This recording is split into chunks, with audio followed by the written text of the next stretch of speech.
அடேங்க அப்பா! 20 வருஷ கனவுங்க. இன்னைக்கு தான் நிறைவேறி இருக்கு. என்னன்னு தானே கேட்கிறீங்க? நம்ம செங்கல்பட்டு மாவட்டத்துல உள்ள சிங்கப்பெருமாள் கோவில்ல உள்ள மேம்பாலத்த பத்தி தாங்க சொல்றேன்.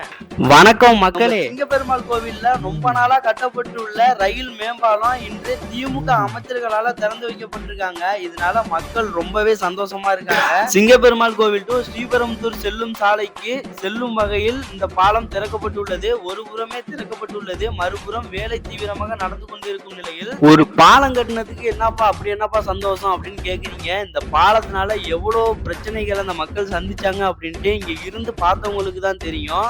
ஒரு மருத்துவமனைக்கு செல்றதுக்கு கூட ஒரு ஆம்புலன்ஸுக்காக ரொம்ப நேரம் காத்து கிடக்குற மாதிரி ஆயிட்டு ஒரு தடவை கேட்டு போட்டாங்கன்னா அரை மணி நேரத்துல இருந்து குறைஞ்சது 1 மணி நேரமாவது ஆகும். இதனால காலையில கம்பெனிக்கு போறவங்களும் மருத்துவமனைக்கு போறவங்களும் ரொம்பவே சிரமப்பட்டு வந்தாங்க. இப்ப நீங்க கீழே பாத்துக்கிட்டு இருக்க இந்த போட்டோ வந்து பழைய சாலை, அதாவது சிங்கப்பெருமாள் கோயில் டு ஒரகடம், ஒரகடத்துல இருந்து ஸ்ரீபெரும்புதூர் போற சாலையை தான் பாக்குறீங்க. 2007ஆம் ஆண்டு இந்த ரயில் மேம்பாலம் கட்டுறதுக்காக திமுக அரசால நிதி ஒதுக்கப்பட்டு 10 ஆண்டுகளை கடந்து மறுபடியும் 138 கோடி ஒதுக்கப்பட்டு ஒரு புறமே நிறைவு செஞ்சிருக்காங்க.